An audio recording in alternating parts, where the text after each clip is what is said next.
لغة القرآن وخير نبي سكناها الروح كما أمي لغة القرآن وخير نبي سكناها الروح كما أمي.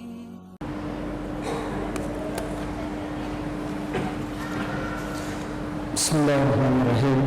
السلام عليكم ورحمة الله وبركاته. الحمد لله حمدا كثيرا بجميع محامده كله ما علمنا منها وما لم نعلم.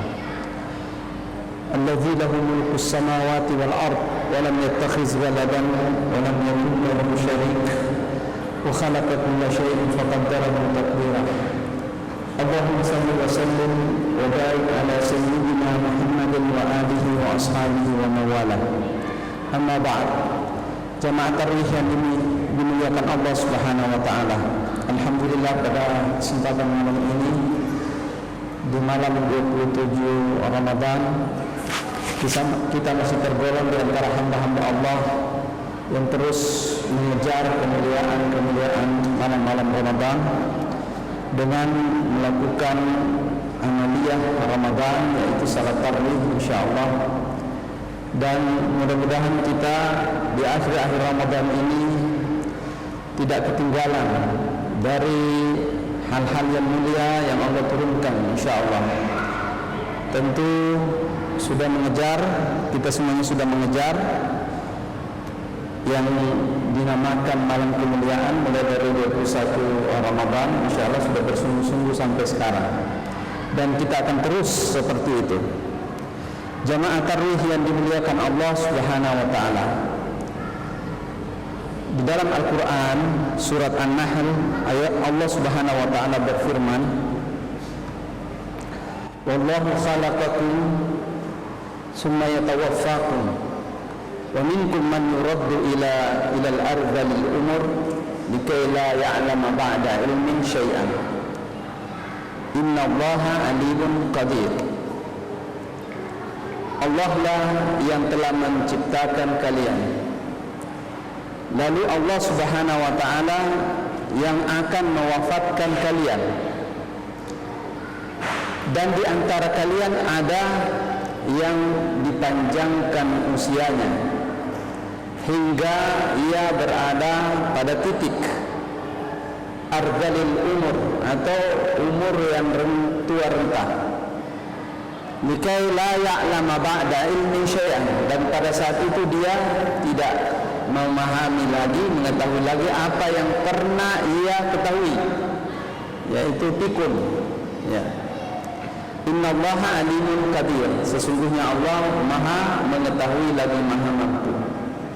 Artinya ayat ini menunjukkan bahwa tatanan kehidupan manusia per individu itu Allah yang atur, dan Allah mengadakan dari hal yang tidak ada, yaitu mengadakan kita, menciptakan kita, kemudian akan Allah ambil, akan Allah wafatkan. Dan ini juga tatanan yang kedua yang tidak bisa manusia lepas darinya. Kemudian ada isyarat bahwa ada yang dipanjangkan usianya sampai tua renta, dan dia tidak mengetahui apa yang pernah diketahuinya atau pikun, ya. Nah, ini artinya ada sesuatu yang hilang, yang ditarik oleh Allah Subhanahu wa taala. Dan berkenaan dengan ini kita terkadang mengatakannya bahwa lupa.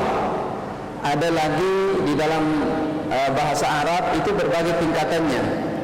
Ada yang dikatakan jahil, itu juga orang tidak tahu itu, atau lalai atau lupa. Ada yang dikatakan ghafil, ya, cuek, orang-orang yang cuek. Ada yang dikatakan sahwi, itu lupa juga.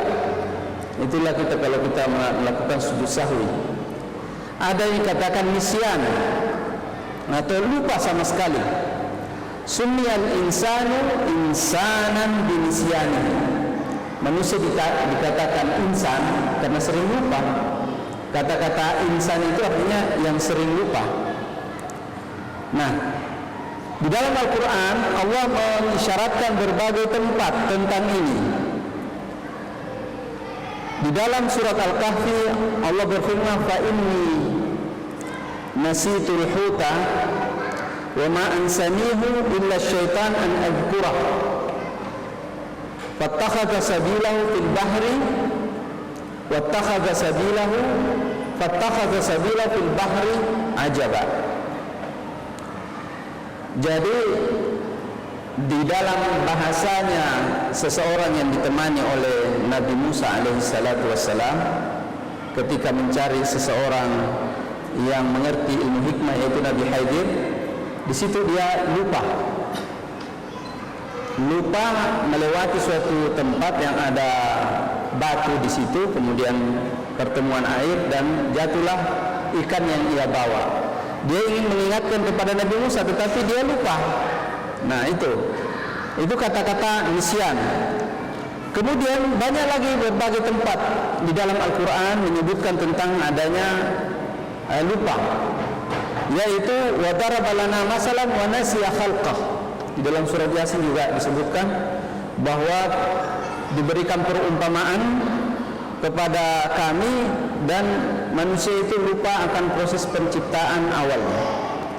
Jadi ada tingkatan-tingkatan lupa yang merupakan tingkatan terkecil daripada pikun itu sendiri. Yang tertingginya adalah pikun.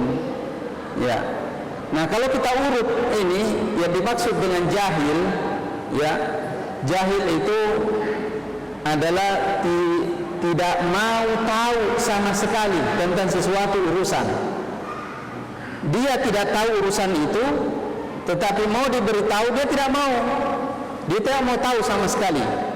Nah, seperti itulah kenapa dikatakan dahulu zaman jahiliyah. Kenapa dikatakan zaman jahiliyah? Karena penerangan datang, agama datang, dia tidak mau tahu sama sekali.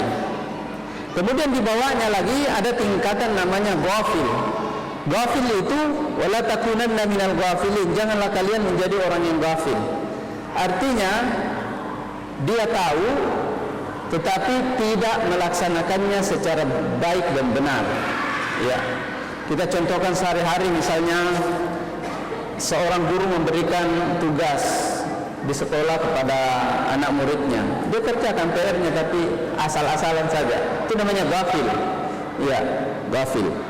Kemudian sahu. Nah, sahu ini apa? Adalah dia sudah tahu, pastikan tetapi kelewatan. Seperti orang mencari alamat rumah, oh di sini, dia amati terus, ternyata dia lewat. Kemudian dia balik lagi. Sama lah kalau kita salat. Kita salat, kita perhatikan baik-baik, ya ternyata ketinggalan satu rakaat.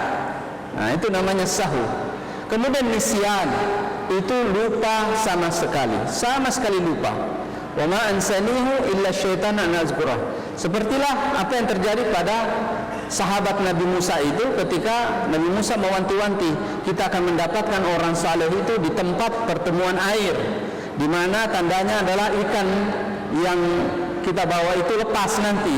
Ketika lepas dia lupa sama sekali mau dia apa lagi kalau sudah lupa. Ya. Nah, ini adalah persoalan kita. Nah, bagaimana cara sehingga kita bisa menanggulangi masalah lupa ini? Apa caranya supaya kita menjadi orang-orang yang tidak lupa? Ya. Nah, berbagai cara. Yang pertama adalah bahwa kalau berkenaan dengan kejahilan, sesuatu yang memang tidak pernah kita tahu, maka kita harus belajar dari awal. Seperti para sahabat belajar dari awal. Ketika dia mengucapkan 2 kalimat syahadat dari awal, ya, dan ia mau dituntut mulai dari alif ba ta sa, karena tadinya dia termasuk golongan yang memang tidak tahu sama sekali atau jahil. Kemudian golongan yang kedua adalah ghafil, adalah ia harus mengulang kembali seperti PR tadi contohnya. Kalau dikasih PR, dikasih pekerjaan, kemudian dia kerjakan sejadi-jadinya saja, kan biasa dikatakan coba perbaiki kembali. Ya, seperti itu caranya. Jadi itu mengingat kembali. Kemudian sahu tadi, sujud sahwi, Caranya adalah dengan cara memperbaikinya sesuai dengan tuntunan. Ada tuntunannya. Ya, ketika orang lupa, maka tuntunannya adalah sujud sahwi. Ada tuntunannya. Nah, itu namanya sahwan. Sakata sahwan. Kata orang Arab kalau baca buku, dia baca buku, kemudian ternyata ada yang kelewatan dari buku itu, dia ini bagaimana caranya, kemudian dia cari lagi penjelasannya di tempat lain. Seperti itu. Ya, sesuai dengan tuntutannya. Kemudian yang terakhir, an-nisyan. Nah, inilah yang menjadi topik malam ini. An-nisyan itulah yang membuat orang pikun karena lupa sama sekali. Ya, mau apa lagi kalau dia lupa sama sekali. Nah, berbagai rumusan kita dapat baik dari para ulama ataupun yang tersirat di dalam buku-buku, bahwa cara mengendalikan agar supaya kita tidak tergolong orang-orang yang lupa atau pikun adalah banyak berzikir kepada Allah. Di dalam surat Al-Kahfi dikatakan wazkur rabbaka idza nasit wa qul asa an yahdiyani rabbi li aqraba min hadza rasyada. Sebutnyalah nama Tuhanmu jika engkau lupa, dan katakan mudah-mudahan dalam waktu dekat ini saya diberi petunjuk oleh Allah Subhanahu wa taala. Itu yang pertama. Kemudian yang kedua, diyakini bahwa orang membaca banyak istighfar. Kalau dia banyak lupa, istighfar yang banyak, istighfar kepada Allah, astagfirullah, tidak sedikit, yaitu minimal 100 kali. Dan Nabi sallallahu alaihi wasallam, wa inni la astaghfirullah wa atubu ilaihi fil yawmi mi'ata marrah. Sesungguhnya saya beristighfar dan bertobat kepada Allah sehari semalam adalah 100 kali. Seperti itu. Itu mendatangkan kembali ingatan yang begitu kuat. Kemudian Imam Syafi'i mengatakan bahwa cahaya pengetahuan itu adalah cahaya, dan cahaya tidak diberikan kepada orang yang banyak melakukan pelanggaran. Oleh karena itu kita jauhkan pelanggaran-pelanggaran itu, mengingatkan kita kembali, membuat segar daya ingat kita kembali. Wa nurullahi la yuhda lil 'asi. Sesungguhnya cahaya Allah tidak akan diberikan kepada orang melakukan perbuatan maksiat. Kemudian selanjutnya adalah membaca Al-Quran. Jarang orang yang dari usia muda dia rajin membaca Al-Quran sampai dia tua, jarang ia banyak lupa. Selalu ingatannya kuat. Kenapa? Karena membaca ayat-ayat Al-Quran itu memberikan cahaya tersendiri kepada manusia. Kemudian apa lagi? Salawat Nabi. Banyak membaca salawatnya, Allahumma salli ala Muhammadin wa ala ali Muhammad. Itu diperbanyak kita membaca salawat. Kenapa? Salawat itu adalah menguatkan ingatan kita, adalah bahwa setiap kita melantunkan 1 kali salawat, maka Allah Subhanahu wa taala menjawabnya dengan 10 kali salawat. Kemudian dihilangkan kesalahan-kesalahan kita 10. Ada di antara kesalahan-kesalahan itu lupa juga. Lupa itu adalah kesalahan-kesalahan 10. Baru diangkat derajatnya oleh Allah 10 kali derajat. Artinya dari ketidaktahuan menjadi tahu. Dan yang terakhir disyaratkan ada namanya salat taqwiyatul hifzi. Itu biasanya para penghafal Al-Quran itu mengerjakannya. Salat penguat hafalan. Ceritanya begini. Ali bin Abi Thalib radhiyallahu anhu setelah mencoba menghafal Al-Quran, lupa lagi. Lupa lagi, datang kepada Rasulullah. Ya Rasulullah, kenapa saya kalau menghafal Al-Quran susah? Selalu lupa. Kata Nabi, Al-Quran itu dia bagikan seekor onta. Ya, seorang ekor onta liar yang berusaha dijinakkan. Kalau kau tidak tambat secara baik, maka dia akan pergi. Seperti itu. Jadi bagaimana caranya? Harus diulang-ulang. Nah, kemudian diberi resep oleh Nabi sallallahu alaihi wasallam. Kalau datang malam Jumat, salatlah engkau 4 rakaat, kata Nabi. Di rakaat pertama engkau membaca Al-Fatihah dan Yasin. Ya.